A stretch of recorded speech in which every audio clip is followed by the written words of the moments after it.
Olá, meu nome é Alexandre Gentil, do Movimento Juntos, e em parceria com o Instituto Paulo Kobayashi, estamos trazendo uma série de cursos para você. O tema do curso de hoje é Produção Executiva.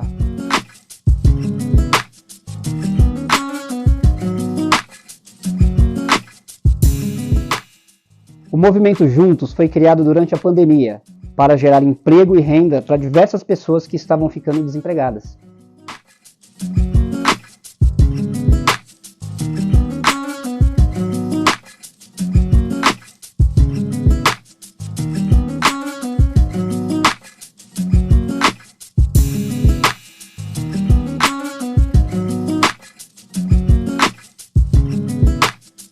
Então era uma série de cursos de capacitação profissional online. E agora, em parceria com o IPK, estamos fazendo cursos presenciais também. Aproveite, boa sorte!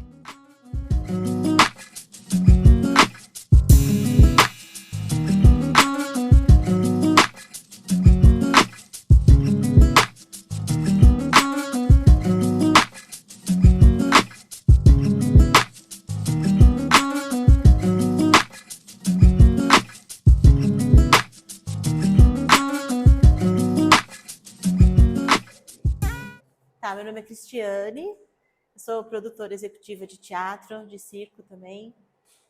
Agora a gente fez as contas aqui há 30 anos, que eu já só faço isso, trabalho só com isso. E aí esse curso tem um pouco disso, assim, da minha experiência, do que eu já aprendi a fazer, do que eu já venho fazendo. Esse é o Felipe, está aqui comigo hoje de assistente, fazendo companhia. E eu pensei esse curso assim um pouco, porque eu sempre... Quando eu dou o curso, eu sempre dei assim, para as pessoas que já trabalham na área, e aí a gente parte de umas práticas mais, né, do que é comum às pessoas. Aí, esse curso eu pensei para quem nunca fez, né, porque vocês não são da área. Então, assim, eu espero atender o conteúdo, porque tem umas coisas diferentes aqui, umas coisas assim, tem um pouco da minha experiência, de lembrar desde o começo, como que eu comecei, as experiências que eu tive. E eu acho super interessante se a gente for trocando também. Vocês podem falar, pode perguntar. Eu acho que pra gente, até para conseguir, porque às vezes vocês falam uma coisa, eu lembro de um assunto que eu às vezes não coloquei aqui, mas que eu posso falar, a gente pode buscar informação, enfim, tá bom? Aí eu queria que vocês falassem assim, o que vocês fazem, que vocês trabalham, se vocês trabalham, o que vocês fazem.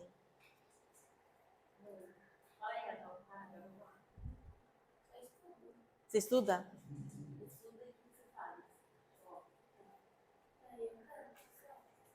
Você também? Eu canto, trabalho, sou mãe dela, de mais dois. Ah, é? Na verdade, a gente é da igreja, não é? Eles falaram. Então a gente já entra mais em eventos, a gente faz eventos, faz teatro, canta também, ele também canta, toca. Vocês fazem teatro na igreja? Sim. E como que é, assim, quando vocês que fazem a produção, todo mundo pensa junto? Agora a gente está muito mais evoluído, né? Porque o que a gente está fazendo é voltado totalmente para isso, né? Para eventos, para teatro, para iluminação, tudo. Então, assim, tá sendo que legal! Esse está fechando com chave de ouro. Tipo assim, a gente fazia o que a gente tinha em mãos, né? A gente ia lá e fazia. Mas não, a gente viu que para algo melhor a gente tem que fazer tudo certinho, tanto iluminação, quanto o cenário, tudo mais. E tem, como é que é a equipe, assim? Tem uma pessoa que dirige vocês vão fazendo? A gente se dirigia, né? Agora não. A gente sabe que precisa aceitar pelo caderno, não, a gente não colocava. Porque normalmente a gente faz teatro, coisas da vida cotidiana, então vai lá, faz os personagens, uma pessoa drogada, o pai histórias bíblicas. Eu ia perguntar se tinha história bíblica. Sim, muito. Então normalmente é sobre isso. Mas a gente viu que tem bastante coisa legal, tem musical também. Nas igrejas tem mais funções, tem um musical, a gente já foi muito bom. A gente vai trazer musical para cá. E vocês vão pensar em juntar o coral com o teatro? Bom, então, justamente isso ele falou sobre o musical, né, que ele faz musical. Eu falei, nossa, na igreja seria bem top. Nossa. É, porque já tem vocês que cantam, deve ter já todo mundo que toca. Tem. Vocês têm a produção inteira lá, é só usar. Todo mundo artista. É, mas tem muita gente, né, que ficou famoso assim, porque aprendeu a tocar na igreja, aprendeu a cantar na igreja. Sim.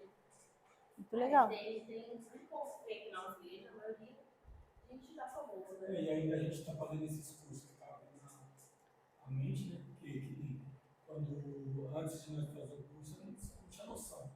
Que a gente faz mídia também, né? E aí depois dos cursos.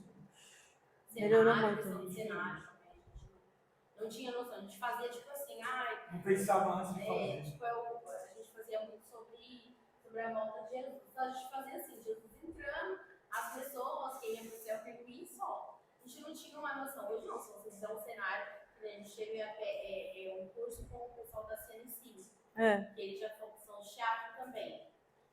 Top. Então, assim, só veio abrindo pra gente, a gente tá adorando. Ah, que legal. E teatro, assim, vocês já foram, todos vocês já foram ver uma peça assim, fora da igreja? Entraram no teatro, assistiram um espetáculo? Já tiveram essa experiência, não? Eu já. Zé Raquel. Ah, sim. Na escola de artes lá, Fábrica de Cultura, ainda não assisti. Poxa, a gente não foi na gravação do Raquel, tinha teatro lá. Tem a Fábrica de Cultura aqui, eles fazem bastante. Eu não sei como está agora, porque a gente veio cantar agora, voltou para agora. Mas a Fábrica de Cultura tem também teatro. Como você pensa, assim, de fora, bem legal. Ah, então vocês têm essa experiência já também de assistir teatro. Tudo. Tá bom, tá legal. Então tá, gente, eu vou começar e a gente vai bater no papo, tá? Vamos ver. Vamos lá. Deixa eu falar para vocês o que eu estava falando, como é que eu comecei, né? Eu estudava economia numa faculdade. E aí, eu sempre gostei de teatro, sempre. Eu assistia peça. Mas eu achava, assim, que teatro era uma coisa que todo mundo queria. Eu achava mesmo, numa idade quando eu não era mais nova assim, eu queria fazer, mas parece que era uma coisa que todo mundo queria fazer, não era uma profissão. Era uma coisa que as pessoas tinham vontade. Então, eu nunca tinha ido atrás. Aí eu estava fazendo faculdade de economia e tinha umas aulas lá que a gente precisava fazer, o trabalho da faculdade era fazer uma peça de teatro que valia ponto. Aí eu fui fazer. Quando eu fiz a primeira peça, que eu entrei como atriz, assim, me deu uma chave, assim, me virou, já falei, nossa, é isso que eu gosto de fazer, meu Deus, isso aqui é muito legal. E aí eu parei a faculdade, fui fazer escola de teatro.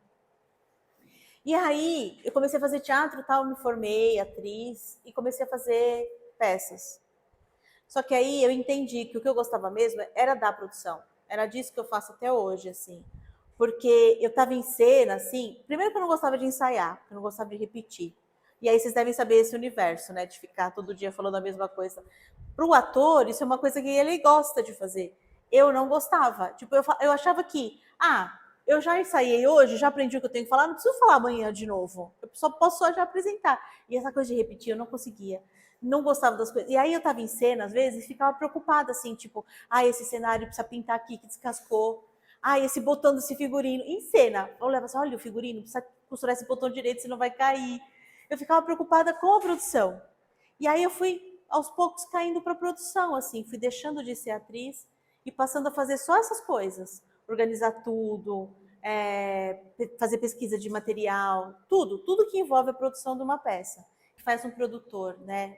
No meu caso, eu sou produtora agora, eu faço mais teatro e circo. Mas já fiz muitos eventos também, fiz alguns shows, fiz exposição, mas estou focada mais em teatro e circo, então é mais no meu universo. Então, o que é o universo da gente que faz produção? É pensar em tudo que o ator não faz. Então, qualquer outra coisa que um ator não está fazendo, que é ensaiar, a gente está atrás coordenando, no mínimo coordenando, às vezes botando a mão na massa.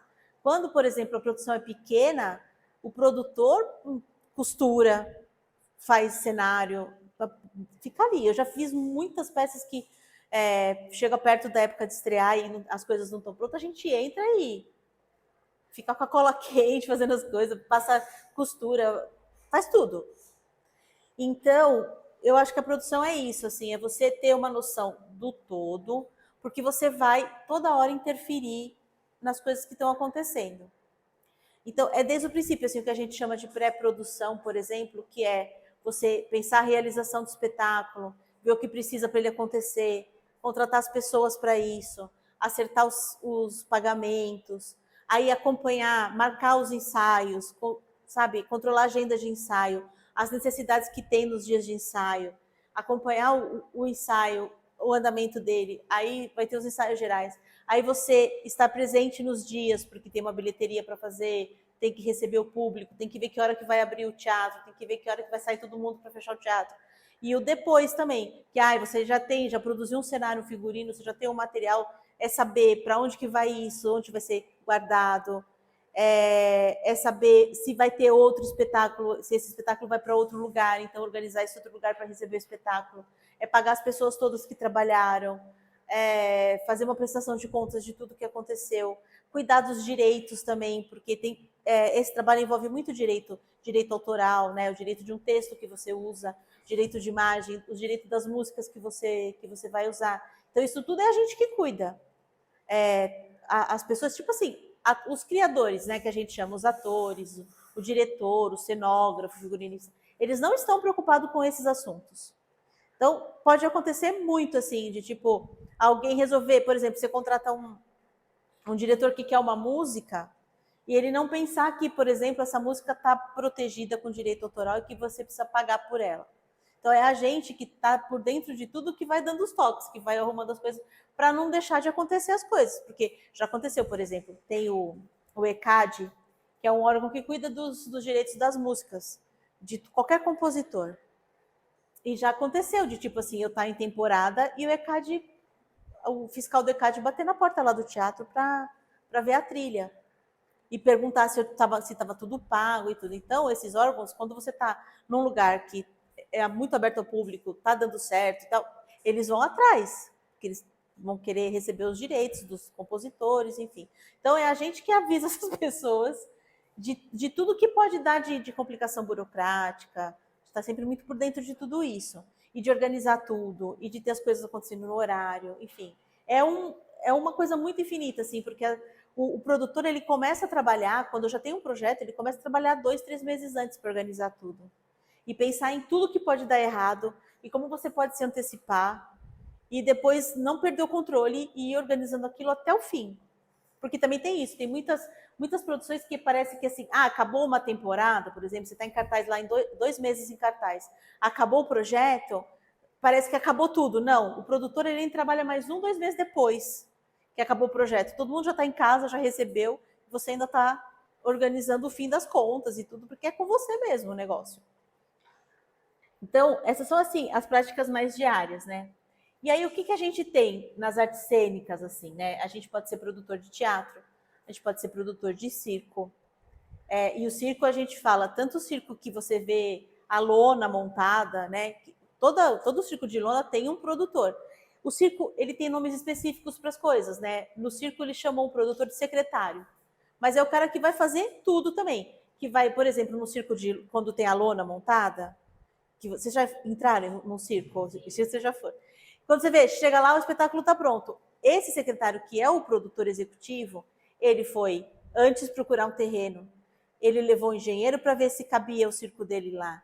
Ele pediu todos os alvarás, todas as licenças para conseguir colocar o circo dele lá. Ele acompanhou a montagem do circo, ele acompanhou a chegada dos trailers, ele acomodou todos os artistas lá dentro. Ele faz a bilheteria, ele faz a divulgação e ele fica desmontando. Aí, quando acaba aquele prazo que o circo está naquele terreno, o povo fecha os trailers e vai embora. O produtor fica para acompanhar a desmontagem, para fazer o carregamento de tudo. Ele que controla tudo isso. E a gente tem 2 tipos de circo agora, mais contemporâneo, assim. A gente tem esse circo tradicional, que a gente chama, que é da lona, e tem os circos que já estão indo para os teatros, porque tem uma época que já começa a ter escola de circo.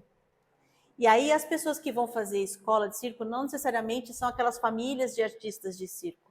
São pessoas que chegaram para aprender de outros lugares. Não tem aquela tradição de passar de pai para filho. Então, hoje a gente tem os artistas do circo de lona e a gente tem os artistas das escolas de circo, que aí eles estão ocupando tudo. Rua, eles podem fazer... a gente pode fazer circo em teatro, a gente pode fazer circo na rua, a gente pode fazer nas praças, a gente pode circular. E com todas as habilidades que vocês veem dentro, a gente já faz fora também. Mas é um caminho diferente. As pessoas chegaram ali por um caminho diferente, né?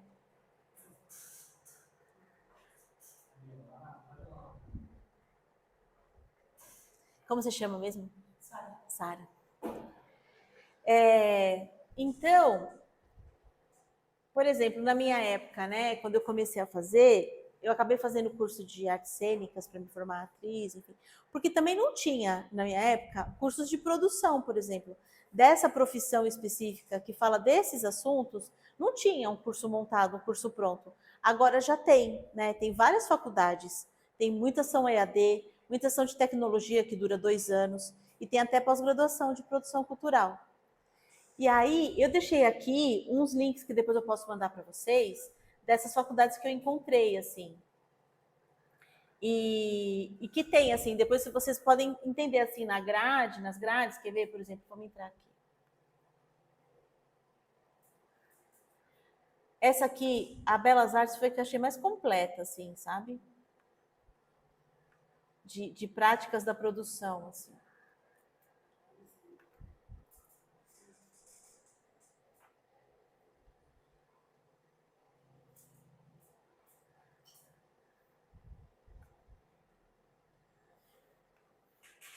Vamos ver se onde.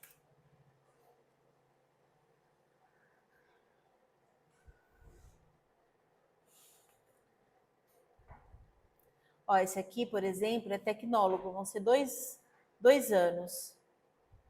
E aí, eu achei o mais completo, porque você vai estudar quase tudo, ó.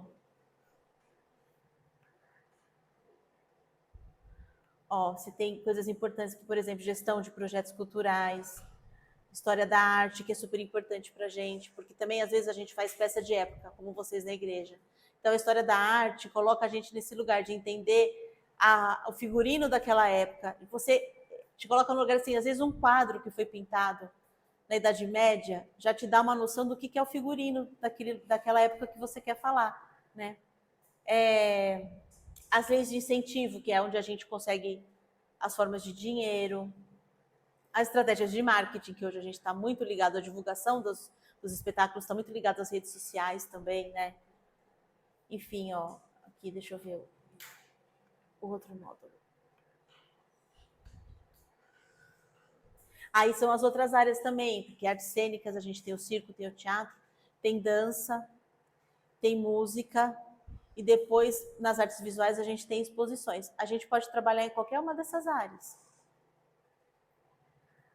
E aí tem os eventos também, que são coisas específicas, né? Tipo uma feira, tipo uma festa, que você, às vezes também um produtor pode até fazer casamento, assim, pode fazer produção de casamento. Quando tem festa, né? Essas coisas mais... Aqui também, os projetos culturais, a gente vai falar um pouco disso, de como apresenta projeto. Enfim, esse daqui, eu acho um lugar legal. Se vocês quiserem passear por aqui, nesse link, não que vocês queiram estudar de fato, mas passear aqui para entender das áreas que são importantes para a gente conhecer, é legal. Eu achei um link legal de passear, assim.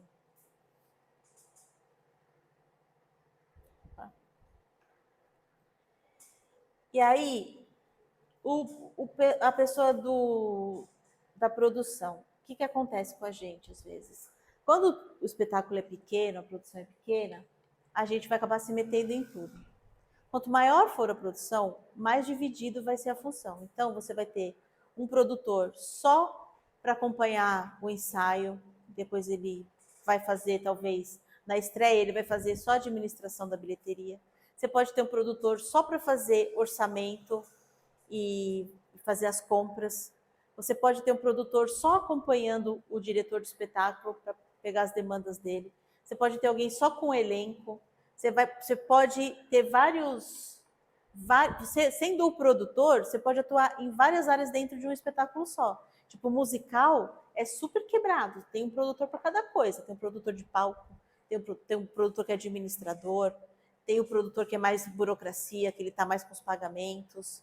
Porque um só não dá conta, porque é muita demanda de muita gente. Musical, você coloca, sei lá, numa equipe, você vai trabalhar com 80, 90 pessoas. Então, você precisa dividir as funções e trabalha muita gente. Vocês já pegaram... Como é que vocês fazem quando está na igreja para fazer a peça? Alguém escreve? Não. Como vocês fazem? Vocês vão falando? Você vai fazer isso. Ai, muito legal. Muito bom. Você vai fazer isso. E aí, normalmente, como a gente faz muito teatro da Bíblia, então já tá lá falando, tipo, Moisés foi lá e pai. Então, cada um sabe o que vai falar. Você tem emoção. Você vai falar sobre isso. Ai, maravilhoso. Você escreve alguma coisa. Aí vai e faz. Ó, você decora, viu? Chega no dia e sai todo mundo junto. Isso é um costume muito tradicional do circo, sabia? O circo tem um momento que... É que agora não tem mais, né? A gente tem mais... Quando você vai no circo, mais apresentação de habilidades, né? Mas tinha uma outra modalidade que chamava circo-teatro, que não acontece mais. Que os circos antigos faziam assim. O primeiro ele tinha 2 atos. O primeiro momento era o circo-teatro, que era uma história de teatro, que era apresentada, e aí tinha um intervalo, e na volta tinha essa demonstração de habilidades, que é o que a gente vê hoje. Então o circo-teatro deixou de ser feito. Mas foram muitas peças que foram feitas no circo-teatro. E era exatamente isso, era uma combinação, assim. Eu falo isso, você fala isso, eu falo isso, você fala isso. Ninguém escrevia, então passava de pai para filho. As gerações que vinham nascendo iam acompanhando isso e decorava de tanto ver a família fazendo. Então, nessa época, teve muito filme que foi transformado em teatro, porque eles iam no cinema, assistia 2, 3 vezes, anotava o que lembrava e reproduzia no circo-teatro. Então, a gente tem de uma época aí de 1920, 1930, um monte de reprodução de filme que foi depois registrado, que era desse jeito. Como vocês estão fazendo? Pega a Bíblia e fala assim, então agora ele fala isso, você fala isso. Muito, muito comum. E é muito legal. Ou quando a gente não lembra, na hora, olha, fala. Maravilhoso, gente, adoro. Aí, então eu trouxe para vocês podem ir olhando enquanto a gente bate papo, uns textos de teatro para vocês entenderem. Para vocês entenderem um pouco da estrutura que é diferente. Diferente, por exemplo, de quando você pega a Bíblia. Que a Bíblia é uma narrativa, vai falar, Moisés fez isso, sei o que lá, fez isso. O texto de teatro, o texto, ele tem assim, vocês vão perceber, ele tem, é como se você botasse no papel o que aconteceu na peça. Então, você vai ter, sei lá, você tem uma passagem bíblica, você vai começar a reconhecer, tem os personagens, eles têm as ações, então é tudo dividido por personagem. E o autor, ele às vezes indica em que cenário que está acontecendo isso, ele indica se vai entrar uma música, ou ele indica, nesses textos de teatro, é diferente de você ler um texto corrido como você lê a Bíblia. Você tem a indicação de quem fala o que em cada momento. Aí eu trouxe para vocês conhecerem um pouco como é que é essa estrutura, porque é assim que a gente pega uma peça quando ela começa a ser produzida. A gente lê lá a Bíblia, vamos fazer. Então, é uma narrativa de qualquer forma, mas é diferente. Você vê que ela é toda de diálogo. E quando tem uma indicação de que vai mudar um cenário, também eles falam. Nisso o Shakespeare, ele era genial.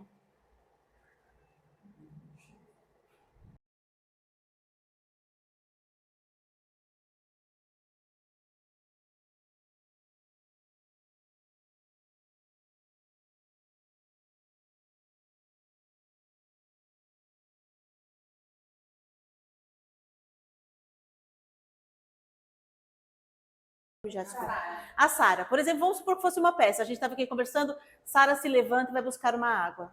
Você que é o produtor que está ouvindo isso, você fala assim, vai precisar de uma garrafa de água nessa peça. Aí depois fala mais tarde, ele se dirigiu para o escritório e começou a... ele foi para o escritório, mandaram um e-mail. Eles falam, essa peça precisa de um computador, de uma mesa. Então, é a gente que vai fazendo uma lista, anotando. Por quê? Porque depois é você que vai ver o preço que custa aquilo, porque depois você é que vai fazer a compra. Então, você vai... E aí, nesse lugar, dependendo do tamanho da peça, ou você já é o produtor daquele espetáculo, ou se ele é grande, você tem o produtor do cenógrafo, que vai levantar isso para ele, por exemplo. Ou da figurinista, por exemplo. Da cenografia, você vai falar o que precisa.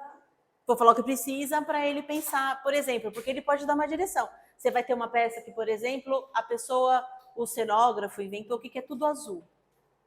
Então, o copo de água vai ser azul, o notebook vai ser azul, então você sabe que é azul. Então, você só precisa levantar os objetos. E aí, a gente faz uma lista de objetos ou uma lista do que precisa no cenário e vai ajudar esse diretor da peça ou o cenógrafo a levantar essas coisas e ter essas coisas. Porque no começo, os atores, não sei se vocês fazem isso, começam a ensaiar, por exemplo, tem um celular, mas só que o celular não chegou ainda, você não comprou. Porque os ensaios podem começar sem as coisas. Então, a gente pega toquinho de madeira. A gente pega tudo que a gente vê na igreja, a gente pega. Então, e vai usando. Aí as coisas vão chegando de verdade e você vai substituindo. Né? Mas primeiro a gente precisa saber o que pega, porque quando você faz mímica da coisa, e aí eu já vi muito isso, você está com o celular de mímica, daí você esquece do momento que você tem que colocar o celular em algum lugar e sair. Na mímica, o celular some. E você perde essa marca de cena, de deixar ele em algum lugar. Então a gente vai usando, vai trazendo qualquer coisa, toquinho de madeira, vai trazendo caderno, vai usando livro para qualquer coisa, a sua bolsa, para você poder pegar e colocar e entender que tem um lugar para deixar. Às vezes você deixa uma coisa que é de uma cena e começa outra cena e fica a coisa perdida lá. Então as coisas precisam ir aparecendo. E é a gente que vai fazendo isso, vai trazendo as coisas para a cena. Então, o que eu queria propor para vocês agora, eu trouxe uma peça. Eu trouxe a primeira cena dessa peça, Eles Não Usam Black Tie, que é um texto escrito pelo Jean Francesco Guarnieri há muitos anos atrás, sei lá, tipo, que ano que é esse texto. Foi, enfim, eu vou ver o ano depois para vocês. Ele é dos anos 50, 60, eu acho. Eu queria propor para a gente fazer exatamente como a gente faz no trabalho. Vocês vão ler, vocês vão ser os atores, a gente vai ler e vai entender o que tem para levantar. Só protagonista, hein? Pronto. Vocês topam, a gente lê, entende o que é, vai dar para entender a estrutura do texto, como é que é o texto de teatro, vai dar para entender como é que a gente trabalha e a gente vai levantando isso na prática, tá? Então, ó, eu trouxe 4, deixa eu ver quantos personagens tem aqui. Maria Tio.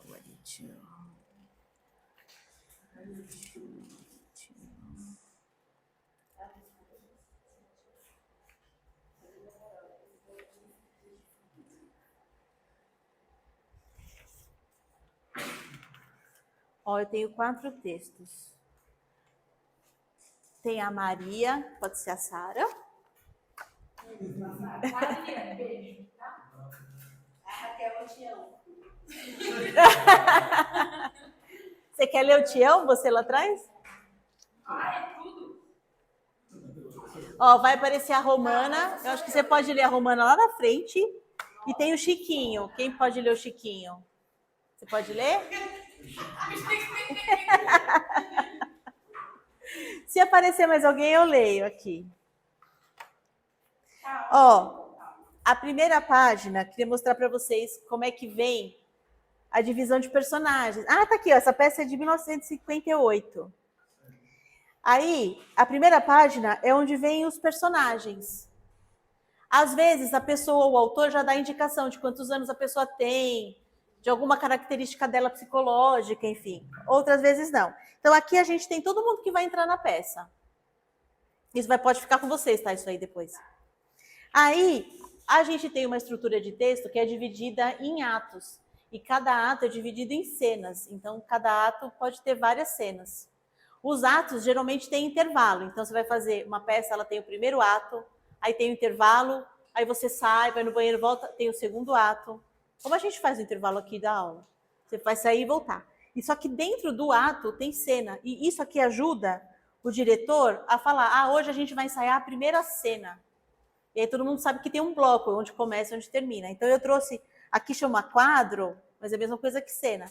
A gente vai, vamos tentar ler primeiro quadro, tá?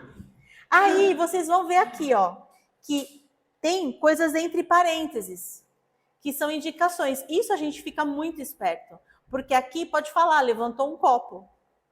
Ou aqui é só uma indicação para o diretor, tipo assim, depois que a pessoa lê, ele vai falar, mas ela está falando baixinho, entre risos. É uma indicação para o ator. A gente não precisa fazer, tá? Não precisa levar o pé da letra, não. Vamos só tentar ler para vocês tentarem entender como é que é esse trabalho, esse exercício, tá bom? Então, ó, tudo que for Maria é você que lê, tudo que for Tião é você. Pode começar. Isso aqui, ó, o entre parênteses eu posso ler. Isso aqui chama rubrica, tá? Eu posso ler. Falando baixo entre risos. Pronto.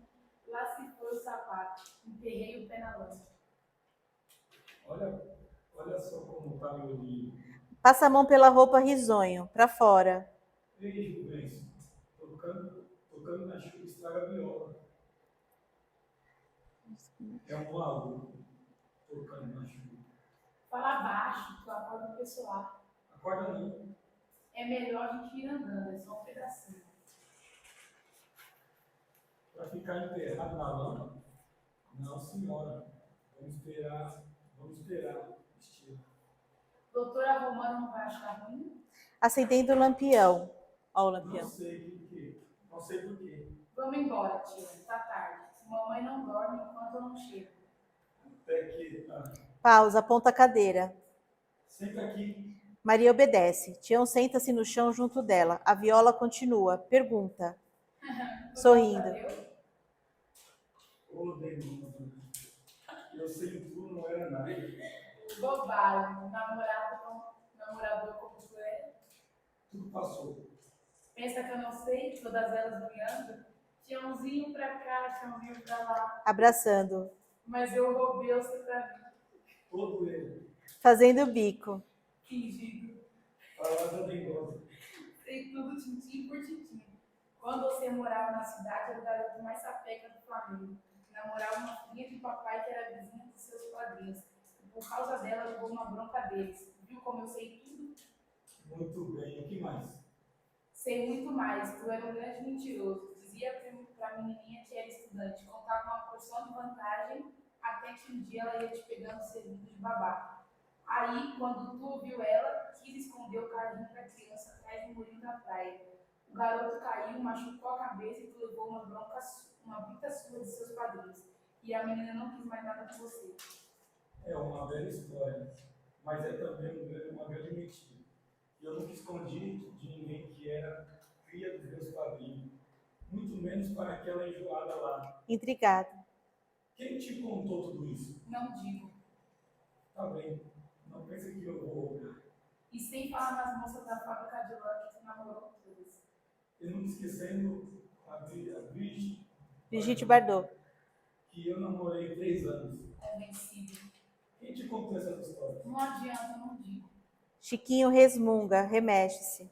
Fala abaixo que ele vai acordar.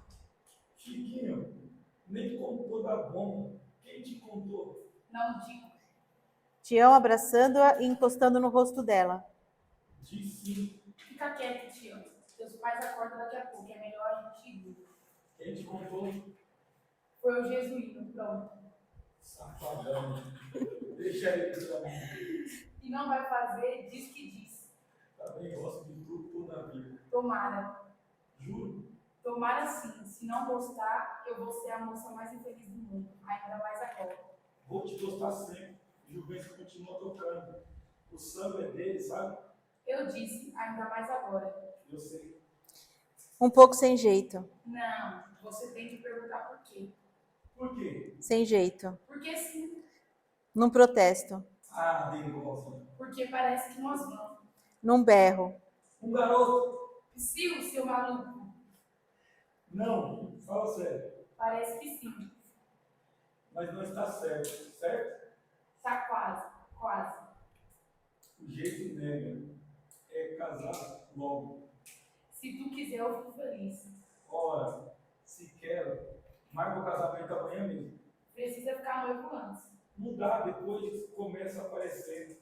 Vai dar bolo na tua casa. Não aparece logo, não. O bolo dá também se a gente casa, se noiva. Então, é fazer o noivado logo. Mas te amo, só se tu quiser mesmo. É claro que eu quero, bem gosto. Eu só estava esperando me ajeitar melhor na fábrica. Mas sendo assim, não tem outro jeito. Tu tá contente ou triste? Mais do que contente. Só tem uma coisa. Eu gosto que tu tivesse tudo. Não queria que minha mulher vivesse em barraco. Sempre vivi em barraco. E viver com tu é o que interessa. Eu é que não ajeito muito novo. Por quê? Aqui também tem tanta coisa boa. Só o que eu quero é viver contigo.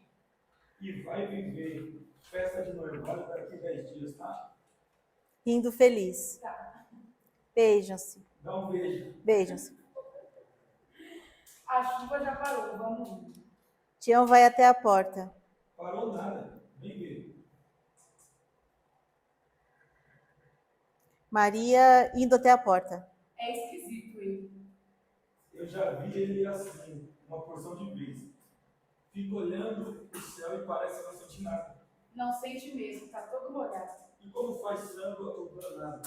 Ficou assim depois que aquela mulata deixou ele. Mesmo de antes ele era diferente. Isso nunca vai me deixar. Nunca? E tu? Nunca. Só se tu deixar de ser meu Tião. Nunca vou deixar de ser. Já ouvi a letra desse samba dele? Já Tião. ouviu a letra desse samba dele? Tião cantarola. Aqui a gente não sabe a música, então pode só ler. Faz o batuque. Nossa amor é mais bem gordo. Nossa saudade dura mais. Nosso abraço mais apertado. Nós não usamos baquetais. Minhas juras são mais juras. Meus carinhos mais carinhosos. Tuas mãos são mais puras. Teu jeito é mais jeitoso. Nós se gosta muito mais. Nós não usamos os baquetais. Bonito. E tu diz que não se ajeita no corpo, me deixou triste. Esquece.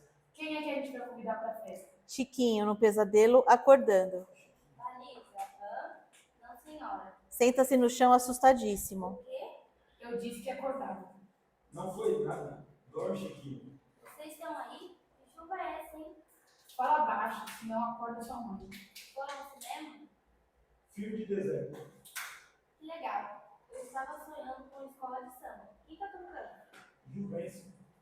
Chiquinho desaprovador. Manco e andando na chuva. Que é que tem uma coisa com a outra? Escorrega mais. Tem café? Se tiver para amanhã. E não vai fazer barulho, que a velha levanta daquele jeito. Sabe, Chiquinho, nós vai ficar noivo daqui 10 dias. Boa. E quando casa? Logo, Eu quero casar com Terezinha também. deixa de onda, moleque. Vou casar sim. Deixa eu entrar na fábrica. Fábrica não dá sustento para ninguém. Dá pra tu, dá pro pai, porque não dá pra mim. Dorme, vai. Chiquinho deita-se e começa a rir. Tião, mamãe é gozada pra mim. Ela dá as broncas, mas tem esportiva. Hoje ela quis me bater com a colher de pau. Eu me baixei e a colher quebrou na perna. A mãe xingava e eu ria. Xingava e ria. Maria rindo. Dorme, senão tu acorda ela. Tião e Maria abraçam-se sorrindo. Otávio entra de capa sacudindo o guarda-chuva. Vixe, o Otávio... Vou fazer, tá? Ué, o que é isso? Esperando a chuva passar. Boa noite, seu Otávio. Salve, pegaram uma chuva? Um pouco. Não passa tão cedo não, deixa chover que espanta o calor. Deixa os guarda-chuva num canto e começa a tirar os sapatos. Desculpa. De farra, hein, pai? Farra? Não vê que eles... Não vê. Farra vão ver eles lá na fábrica. Sai o aumento nem que seja a tiro. Querendo, podem aproveitar o guarda-chuva para furar, mas serve. Eu acho graça desses caras. Contrariam a lei numa porção de coisas. Na hora de pagar o aumento, querem se apoiar na lei. Vem se preparando, Tião. Não dou 2 semanas e vai estourar uma bruta greve que eles vão ver se paga ou não. Vai até o móvel, pega uma garrafa de pinga. Para combater a friagem. Se não pagar, greve. Assim é que é. O senhor parece que tem gosto em preparar a greve, pai. Eu tenho mesmo. Pensa o quê? Tu pensa o quê? Não tem outro jeito, não. É preciso mostrar para eles que nós estamos organizados. Ou tu pensa que o negócio se resolve só com comissão? Com comissão, eles não diminuem o lucro deles nem o tostão. Operário que se dane. Barriga cheia deles é o que importa. Apontando para a garrafa. Não vejo que... não vai querer um golinho? Sabe, seu Otávio, o Tião resolveu uma coisa. É sim, pai. Nós vamos ficar noivos. Se gosta mesmo, é o que tem que fazer. Isso não tem dúvida. Daqui 10 dias nós ficamos noivos. Não tá meio apressado, não? Tem de ser mesmo. Vamos fazer logo. É uma teoria. Só que nós, o dinheiro é pouco. De todo mundo. Vem dizer para mim. Romana interrompendo, sonolenta e furiosa. Tem festa e eu não sabia? Xiii. Romana Otávio. E não vem depois se queixar de reumatismo, andando na chuva, preparando encrenca, depois o velho ficar gordo. A Maria. Como vai, Maria?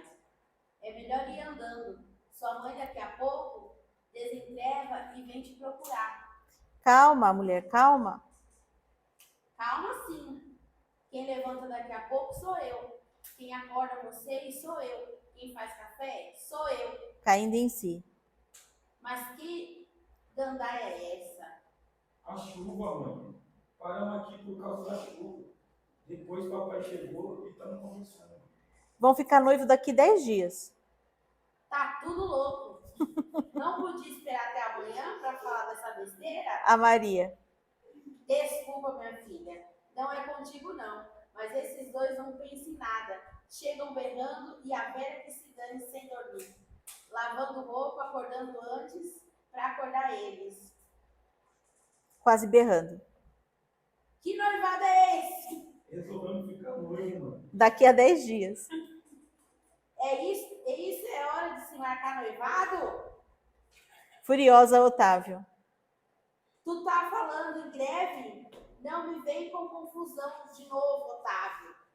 Noivado, greve e a burra que se dane aqui. Chiquinho sentado na cama. Mãe, eu também vou. Romana cortando. E tu dorme aqui e não é nada da tua conta. Eu acho bom cada um ir para sua cama. Amanhã a gente conversa. A Maria. Não é nada contigo, não, Maria. Esses dois que são de amargar. A Otávio. Deixa essa pinga e vem dormir. E tu amanhã tem que levantar mais cedo. Sai. Otávio. O furacão, coitada. Amanhã a gente conversa melhor. Daqui 10 dias, vamos lá. Até amanhã, moça. Leva o guarda-chuva. Até amanhã. Tião está sério, evidentemente preocupado. Mamãe, é de morte. É o jeito dela. Eu gosto dela toda a vida. É boa sim. Vamos indo. O violão aumenta como se Juvencio estivesse tocando encostado à porta do barraco. O que foi, Tião? O quê? Tu tá preocupada por causa do garoto? Não quero que tu case por obrigação. Não diz bobagem. Greve agora não vai dar nada bem. Sempre dá bolo. Vamos indo. Tião, Tião volta-se. diz pro Juventus continuar tocando aqui perto. Os dois saem. Acabou. Nossa, eu tô procurando aqui. Nossa, muito legal, gente. Opa, Ali, Tião, Romano, Maria e Chiquinho. Olha, que legal. Adorei. Olha só, vamos dar uns 10, 15 minutos aí. 10 minutos, pode ser? Pra gente tomar uma água, comer. Porque aí na volta... Não, vocês vão usar, Eita, Não, tudo pra da Liliane. Na volta, o que a gente vai fazer? Aí, vocês já conhecem o texto. Essa é a história. Esse pedaço que vocês têm. Eu vou pedir para vocês para a gente separar tudo o que é provavelmente o cenário, o que apareceu de adereço, a gente vai fazer esse trabalho. Só para vocês saberem, essa peça, ela esse comecinho vai ser, o assunto vai ser o tempo todo isso. Era uma época que tinha muita força o movimento operário. Então, essa peça foi importante para a história do teatro, porque até essa peça não acontecer, as peças que tinham, que a gente podia assistir nos anos 60 lá, falavam muito da burguesia, das pessoas, demonstravam só a vida das pessoas que eram ricas, ou eram peças de época, exatamente. Essa foi uma das primeiras peças que representou os operários, as pessoas das periferias. Então, ela foi um grande sucesso, assim, porque muita gente se identificou com ela. E ela é importante para a história. Então, ela vai falar o tempo inteiro isso, assim, esse pai, que é um sindicalista mesmo, o filho não é tanto, aí vai, só que eles trabalham os dois na mesma fábrica. Aí vai ter um momento que vai acontecer a greve e o filho fura a greve. E aí fica um conflito na casa, porque o pai fica decepcionado porque o filho furou a greve, foi trabalhar, e ele fala que ele furou a greve porque ele precisava, ele não podia perder o emprego, porque ele vai casar, porque ele vai ter um filho, e fica esse conflito. Até que ele é expulso da comunidade onde ele mora, o filho, e vai morar fora, e o pai fica triste, enfim, eles vão brigando porque a greve acontece, eles conseguem os direitos, e o pai começa a achar que ele foi covarde. Então, a peça é toda nesse conflito, é toda dentro dessa questão né, das comunidades, das dificuldades das pessoas. É uma peça linda. Nossa, que legal. Vamos lá, ó. A gente... Ó, no começo, vocês vão falando, eu vou anotando para a gente ter aqui, tá bom? O que vocês identificam? A gente vai ter cenário e objeto de cena. O que vocês identificam aí de um ou de outro? Que eu vou anotando. Por exemplo, isso. Eu vou sair daquele quarto ali, ó. Coitada. Ai, gente, nossa, um quarto, coitada. Tá escrito aqui, ó, primeira linha, barraco de Romana. Aí, então, o cenário é um barraco. É ali mesmo. Aí, a gente continua assim, ó. Ó, mesa ao centro. Entendeu? Então, a gente já sabe que tem uma mesa. Aí a mesa. No caso aqui, eu acho que mesa a gente vai pôr como cenário. O que mais que tem? Tem o violão que tinha. Não, esse aqui é Mas já chegou na hora do violão? Ele cantou a música. Mas vai chegar, a gente vai fazendo folha por folha. Ah, sim, tá na primeira. Ó. Tô na primeira página. Ah, tá. Na segunda, desculpa. Certo. A segunda página aqui, ó. Ato 1. Barracos de Romana. Todo mundo chegou nisso? Segunda folha. Página 21. Certo. Pronto, Barraco de Romana. Já botei lá o cenário. Certo. Mesa de centro. É um objeto de cenário. Aí vamos continuar. O que mais tem? Pequeno fogareiro. Fogareiro. O que mais? Colchão. Uma cômoda. Dois colchões. Ah. Caixotes. Caixotes é um de bancos. Nossa, é meu barraco ali. Caixotes. Uma cabeça. É um de banco, uma cabeça. Eita, Fernanda, ficou pobre? É bancada. Não, mas ela não falou que a Fernanda não tinha, que ela ficou pobre. O que aconteceu? Não quiser tirar foto de você? Aí, continuando, ó, a gente não precisa ler tudo, mas aqui onde tá os parênteses, que são as rubricas, a gente vai achando, ó. Pausa. Aí, violão. Certo.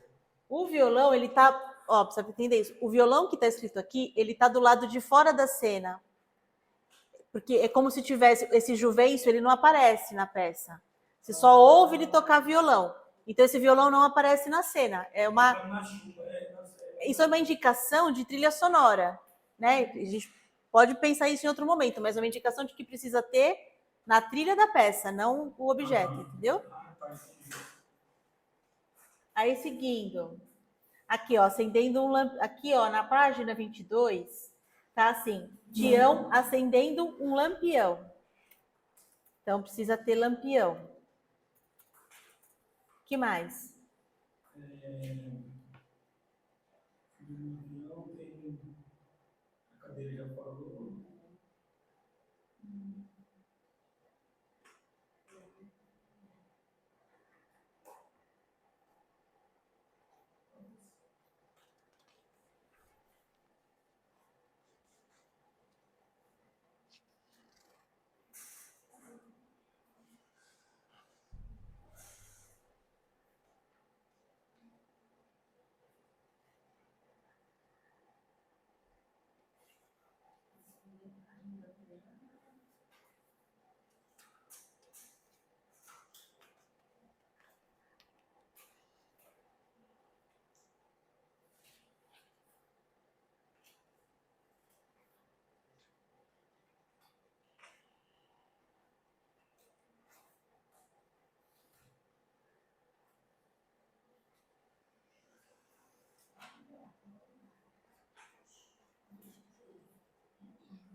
vai ensaiar, ele vai ensinar.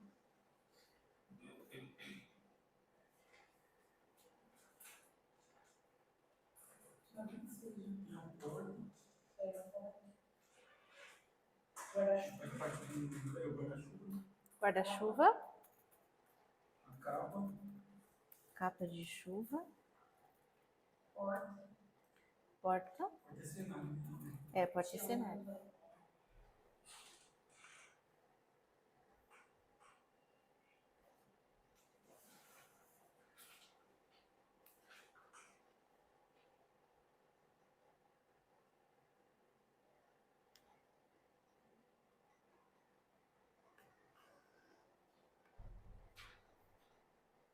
uma colher de pau, aí o cochilo na cama, Colher de pau,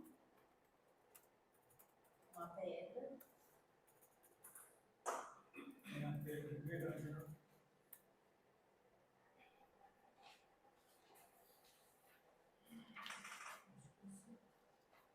só? Pelo que nós já ouvimos. Caramba, você já tá.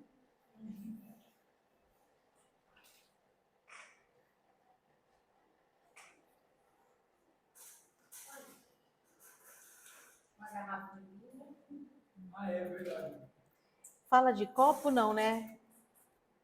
não, Ele tá bebendo a pinga no gargalo, será? Certo. É? deve ser porque não fala. Não fala?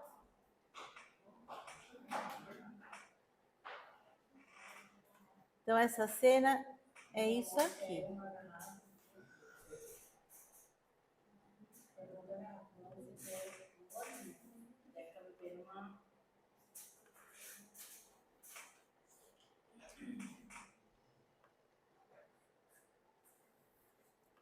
Então, Ele falava um bolo aqui, mas não é bolo de bolo, não. Não? Bolo de faltar, né? ah, de dar o bolo, né?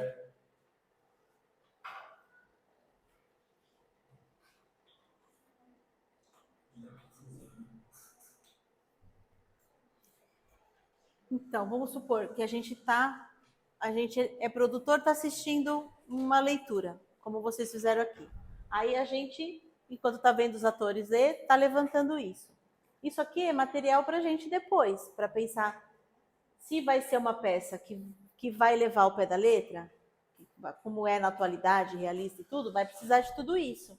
Então, a gente já consegue imaginar essas coisas, que elas tenham uma unidade. Por exemplo, um cenógrafo vai dizer se é tudo de madeira, se vai ter coisa que não vai ser de ferro, se essa porta ela vai abrir para que lado. Tudo isso a gente já começa a pensar e vai desenvolvendo. Daqui que vai sair desenho das coisas, daqui que vai sair, por exemplo, uma orientação para ir comprar. Isso objeto de cena, normalmente quando a peça é pequena, assim, tem pouco dinheiro, é o produtor que vai comprar. Então a gente levanta essa lista, troca uma ideia com o diretor, com o cenógrafo, pergunta de que jeito que ele quer, porque às vezes ele pensa uma unidade para tudo, e a gente vai buscar.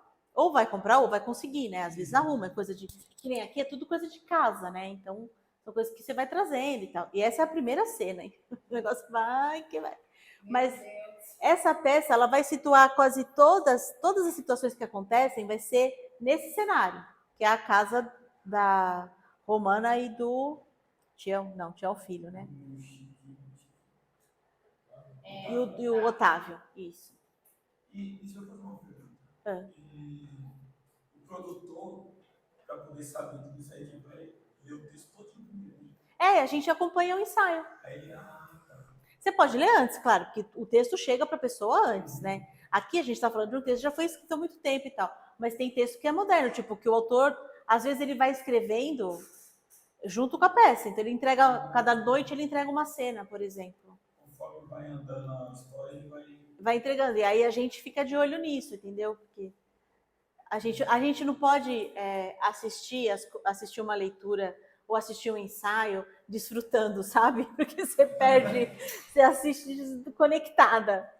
E o pior de tudo, o pior ou melhor, não sei. Depois na vida, você não consegue fazer diferente. Tipo, se eu vou ver uma peça que não fui eu que produzi, eu só vou para assistir, eu fico preocupada, fico pensando, de onde será que veio aquilo? Como é que será que eles conseguiram isso? Nossa, que negócio legal aquilo. Eu tô assistindo a peça e tô pensando como é que foi, como é que chegou, como é que foi feito, se era pronto, se foi confeccionado, tudo assim. Ontem a peça, né? A gente foi ver um musical ontem.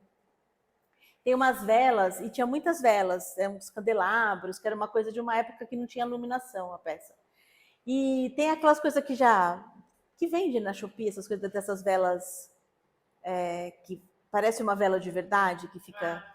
Nossa, aquilo tirou minha atenção várias vezes. Eu falei, nossa, onde será que comprou? Será que isso é importado? Será que custou caro? Tem que ter mais, porque se quebra, precisa ter mais uma. Será que é pilha? Fiquei pensando tudo isso. E a gente acostuma, né? Vai para a prática. Aí, tá bom, tem isso aqui aconteceu. Eu encontrei uma montagem que parece um pouco amadora, mas enfim. Dessa peça. E onde é que tá? Ué?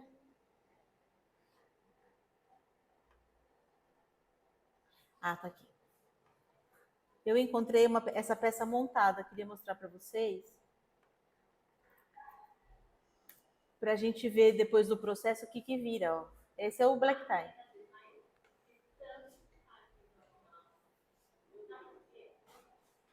Essa é a cena que a gente leu.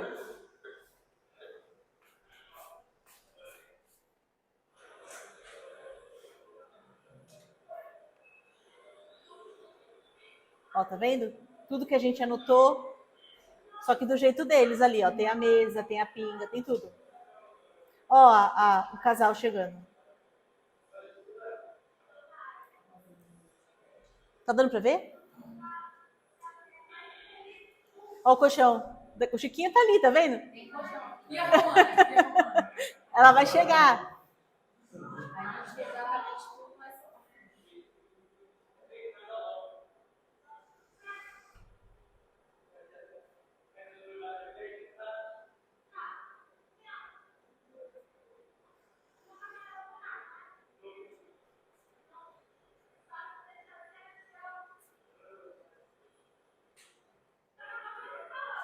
Ó, o Chiquinho acordou, tá vendo? Ó, sentimos no Chiquinho.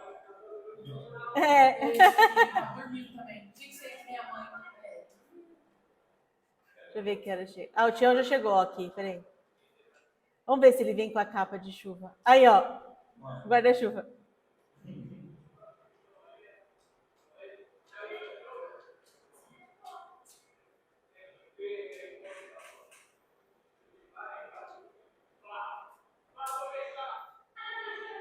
Ah, é, ela chegou arretada.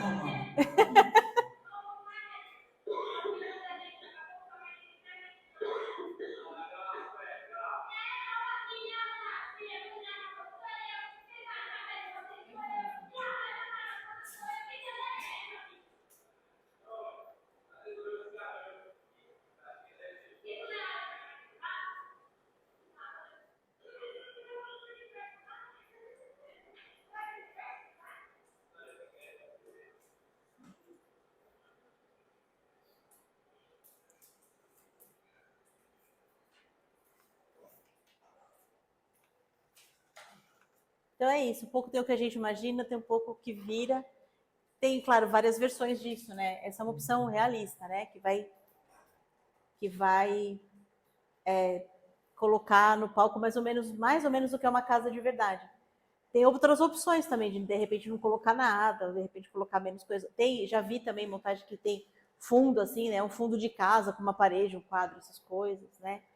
Mas, então é isso. E aí o segundo trabalho da gente, depois que levantou tudo e que as pessoas já estão usando isso, é pensar a manutenção das coisas também. Então, você está usando uma garrafa de vidro, por exemplo, um copo de vidro, você tem que pensar que isso pode quebrar, vai transportar, ou na hora de montar, desmontar. Então é a gente que pensa isso, de ter isso guardado já, de ter coisas que quebram, coisas que acabam a pilha, da gente ter a manutenção das coisas, porque a hora que nenhum ator vai pensar nisso. Nenhum ator vai pensar que se quebrar esse copo, eu preciso de um reserva. Ninguém vai falar isso para vocês. Quem pensa é a gente. Tipo, é vidro, então quebra. Aí, às vezes, na hora de arrumar, ou de comprar, você já pode sugerir também, né? O que eu faço? Vamos pensar de acrílico, vamos pensar de plástico, que é um negócio que vai ter mais durabilidade. Você pensou vidro,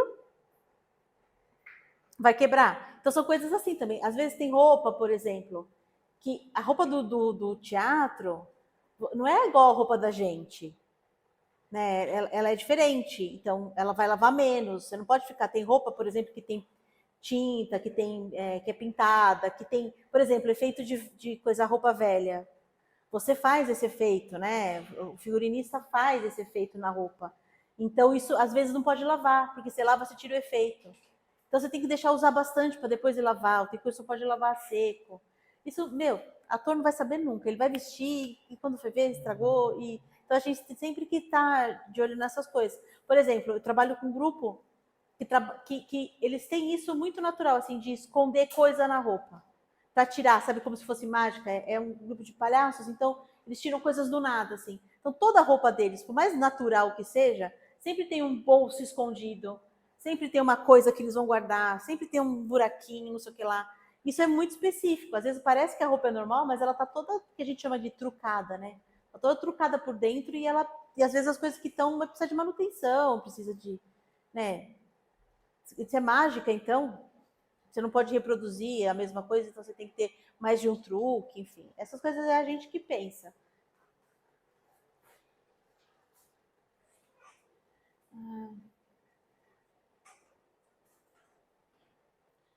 Tá, vamos. Aí, pronto. Então, aí, deixa eu ver para onde eu vou pular aqui, que eu mudei a ordem. Pronto, vou falar isso aqui. Quando a gente vai fazer um espetáculo, isso aqui, para mim, é o que define tudo. Define os objetivos da peça. Parecem perguntas bobas, mas se você tem elas respondidas, você não fica com dúvida. Você faz o seu projeto. Então, vamos supor que a peça é um projeto ainda. Você tem uma ideia de fazer um espetáculo. Então, deixa eu aumentar. É sempre o produtor também que vai ficar buscando essas respostas. E vai tirar isso das pessoas. Das pessoas da criação, por exemplo. Então, o que precisa para um projeto cultural acontecer completo? A gente tem que saber o que é. É o quê? Uma peça de teatro? É um musical? É um show? É um espetáculo de mímica? Enfim, o que é? Depois, para quem é? Qual é esse público? Ele é só... Eu estou falando de um infantil, que vai ser só feito para criança? É uma peça muito adulta, que tem restrição tem classificação etária, por exemplo, ou é uma peça para toda a família, todo mundo pode ver. Quem são as pessoas? Porque depois, na hora de divulgar, você tem que saber para onde você vai mandar essa divulgação. Você não vai mandar um conteúdo adulto, de repente, para ter acesso da criança. Enfim. Para que é? Ela é uma peça. Se for uma peça de teatro, para que você vai fazer? Qual a sua intenção? Ela está respondendo alguma inquietação, por exemplo? Você quer falar de um assunto? Ela é para, por exemplo, ela é uma peça para orientar pessoas de um assunto importante? Ou ela é uma peça para entretenimento só? Ou ela, por exemplo, tem um formato de circulação? Ela é uma peça para ficar em temporada dentro de um teatro, não vai sair mais? Ou ela é uma peça que vai circular? Porque isso muda tudo. Se ela é uma peça que vai chegar no teatro, você vai montar, vai ficar 2 meses em cartaz e ela acaba, você pode fazer as coisas de um jeito que não precisa desmontar. Agora, se você tem uma ideia de fazer essa peça e ela viajar por outros lugares, você vai montar e desmontar, montar e desmontar, você já vai pensar cenário, tudo diferente. Porque é uma coisa que se monta e desmonta e quebra, não pode. Tem que ser um monta e desmonta que você vai ter ela inteira o tempo inteiro, uma manutenção dela. Então, tudo isso tem que partir. É muito importante. Quando começa a peça, alguém te traz uma proposta de um cenário que não é desmontável, você já fala, não, eu quero circular, não posso ficar com isso. E tudo isso a gente pensa antes. E ela vai, se é uma peça que vai digamos, para rodar o Brasil apresentando, ela sempre vai ser um padrão ou ela vai mudar? Tipo assim, ali tem uma cama, mas eu quero fazer a mesma peça numa sala, um sofá, vai mudar ou sempre vai ser? Não, será que eu entendi o que você falou? Tipo, se eu Ser fiz... padrão. eu fiz aqui na cama. Certo. Aí, você quer saber se, tipo, eu vou fazer no Rio de Janeiro. Aí eu levo a cama pro Rio, é isso? Basicamente isso, mas assim, se Se ao invés da cama você quiser o sofá. Trocar. As coisas no Trocar o meio. cenário. Mas aí teria que mudar a parte do texto, então. Se isso vai Porque mudar, se você falar cama, você tá no sofá. vai mudar. Isso vai interferir na direção também, porque às vezes você, sei lá, o diretor pode. Você tem movimentos que você faz na cama que um sofá te limita. E aí pode limitar a direção do espetáculo. Agora, pode acontecer, por exemplo. Isso acontece, é muito comum. Por exemplo, eu faço aqui com uma cama. E aí eu vou viajar. E eu vou precisar de um caminhão só por causa dessa cama. Aí pode acontecer de eu sair sem a cama e pedir uma outra cama no lugar que vai me receber. Aí arruma a cama lá. Eu tenho uma peça que eu faço que tem um carrinho de supermercado, por exemplo. Ele é um carrinho trucado, ele tem uma coisa, uma serralheria feita embaixo que é para o ator poder subir em cima e ele não tombar. É esse que eu uso aqui. Só que quando a gente às vezes vai viajar, às vezes eu preciso contratar uma van, um negócio só para levar esse carrinho. Aí então não, eu deixo o carrinho aqui e eu peço para a produção local, que é outra produção, que é outro produtor, que é o produtor local, que sabe a coisa daquele lugar que eu não sei. Aí eu peço para ele, eu falo para ele, você arruma um carrinho de supermercado para mim? Mas vai limitar, mas aí o ator que faz, ele não vai poder fazer tudo o que ele fazia no outro. Já muda a direção, entendeu? Muda, né? Muda a cena um pouco, porque a outra tá pronta para não derrubar ele, o carrinho de supermercado não tá. Mas é uma opção que a gente tem para não ter que levar e conseguir ir, porque às vezes vai adaptando, a gente vai adaptando. Então, isso acontece muito da gente mandar. Eu também viajei com uma peça, teve uma peça que fez o Nordeste, fez 4 capitais do Nordeste. E aí ficava muito caro. Eles tinham 2 bancos de madeira pintados de um roxo bem diferente, assim. E para levar esses bancos, era só e viajar, ia sair muito caro, muito caro. A gente fez o orçamento com a produção local da primeira cidade do Nordeste, fez o orçamento de quanto ficaria para um marceneiro fazer os bancos lá e pintar, ficava metade do preço do transporte que eu ia gastar aqui. Então a gente foi sem os bancos e aí quando chegou lá os bancos estavam igualzinho. E aí fez uma lá, aí não trouxe de volta, aí acabou a peça, os bancos ficaram lá. Fica doado para o teatro, para algum lugar. Tem uma peça que chama Valsa de Lili, que eu fiz também, e que é adaptação de um livro. Só que é um livro mesmo. Que aí também pode acontecer, tipo, a pessoa leu o livro, gostou do livro, e aí ela faz a peça. E aí ela adapta a narrativa de um livro para aquela estrutura que eu mostrei para vocês, que tem nos livros que eu mostrei para vocês. Essa é a história verdadeira de uma mulher que tem síndrome pós-pólio. Então ela nasceu e ela nasceu e contraiu essa doença acho quando ela tinha 7 anos. Daí é um problema no pulmão, a pessoa não consegue respirar direito. E aí ela desde os 7 anos, essa é uma história verdadeira, ela está viva até hoje.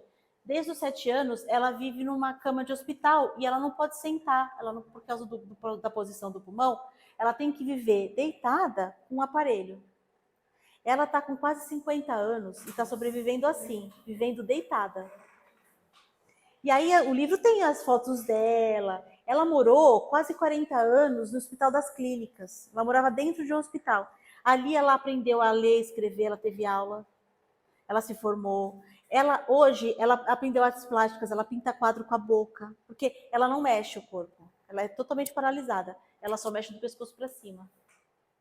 Então, é uma história assim que eu acho que o autor que fez a peça, ele leu, ele ficou muito impactado. Aí ele conheceu a Eliana, conversaram super e fizeram a peça. E aí eu vou mostrar como é que o resultado da peça para vocês. Dizem que eu corria, tropeçava, mas corria. Dizem que eu apontava para a sujeira na parede e ria. Como eu rio até hoje. Dizem que eu adorava dar pulinhos pedindo colo. Dizem que eu já ia andando sozinha até o piniquinho quando era a hora de fazer xixi. Dizem que eu já chutei uma bola. Dizem que quando eu acordava mais cedo, eu ia andando até a sala E aí ficava lá, brincando sozinha, debaixo da mesa. Dizem que quando eu não estava resfriada, eu adorava puxar o ar bem fundo para ficar meio tonta. Dizem que eu respirava sem aparelhos. Dizem que eu tinha uma casa e que eu achava ela linda. Dizem que eu tinha pai e mãe e que papai e mamãe me amavam muito e que eu amava muito eles, muito. Pode ser. Pode ser. Pode ser que tudo isso seja verdade, pode ser. Mas é que eu não sei, eu não me lembro. Eu já lembro de estar aqui. Não nesse quarto, mas numa outra sala bem aí em frente. Eu quero mostrar para vocês, assim, proporções, sabe? De tipos de produção, de tamanhos e coisas que envolvem. Podemos começar? Sim, Santidade, temos aqui uma FAQ. FAQ? Frequently Asked Questions. Uma série de perguntas embaraçosas, sabe? Que a Santidade deve responder no ímpeto, sem hesitação. Podemos começar, já devia ter começado. Eu faço a pergunta Comece. que eles devem fazer, o senhor responde no ato e depois eu dou a resposta que elaborou, tudo bem? Já entendi, eu falo 9 línguas e sou inefável. A primeira, Santidade. A igreja tem previsão para acabar com o celibato? Os padres poderão se casar algum dia?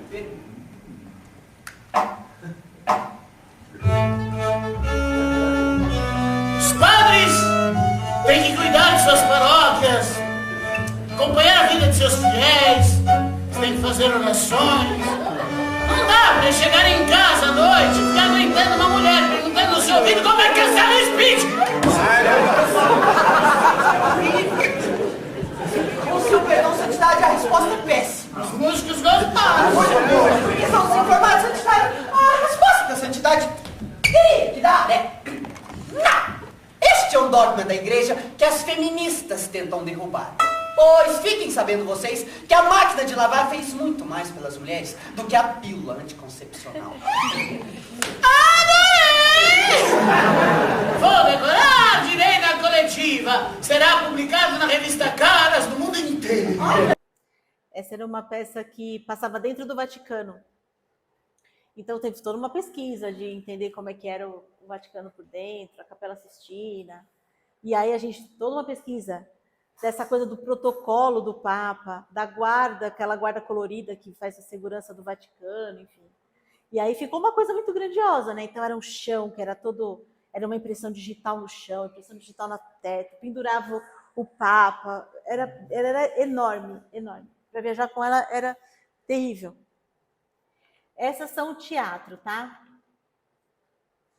Aí...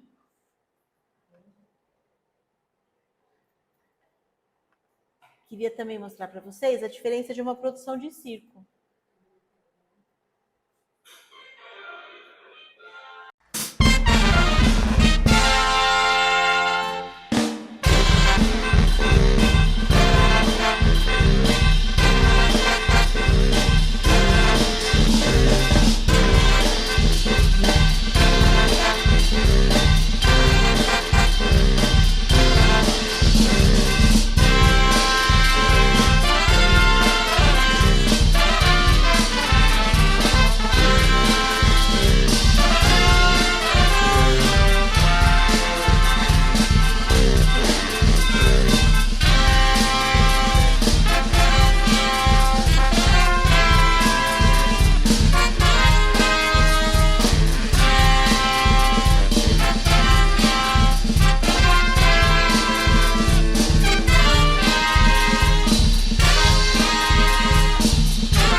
Mas esse aqui, que é um circo da África.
E eu adorei muito.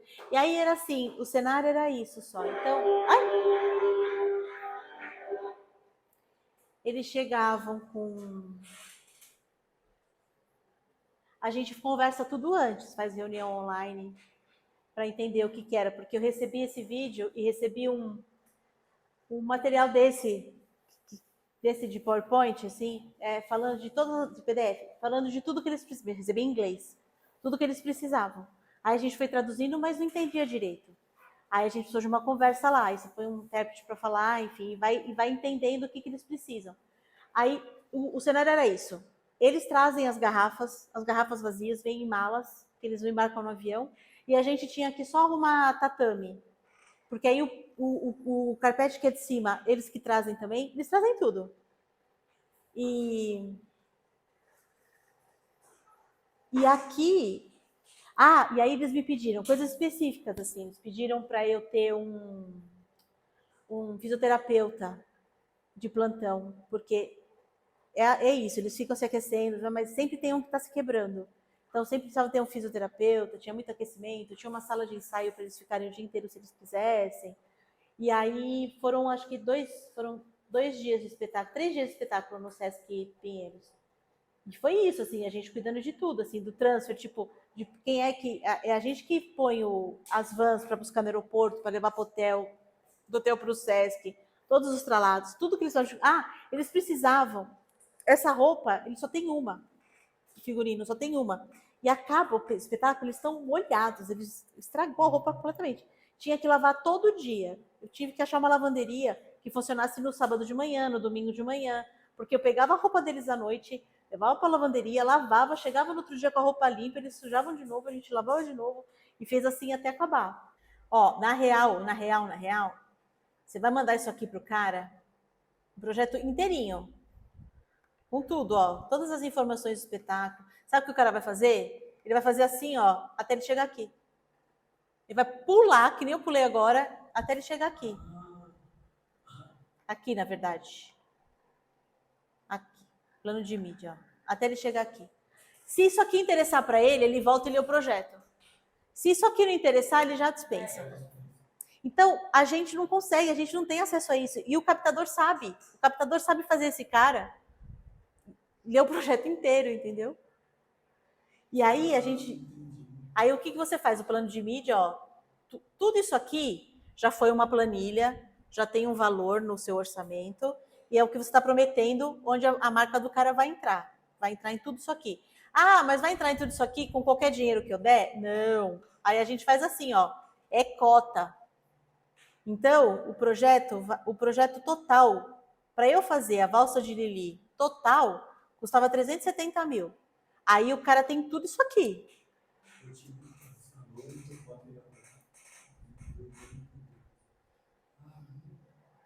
Aí ele fala assim, mas eu não tenho 370 mil, eu tenho só metade. Então você não recebe, você não tem todos os benefícios, você tem só isso.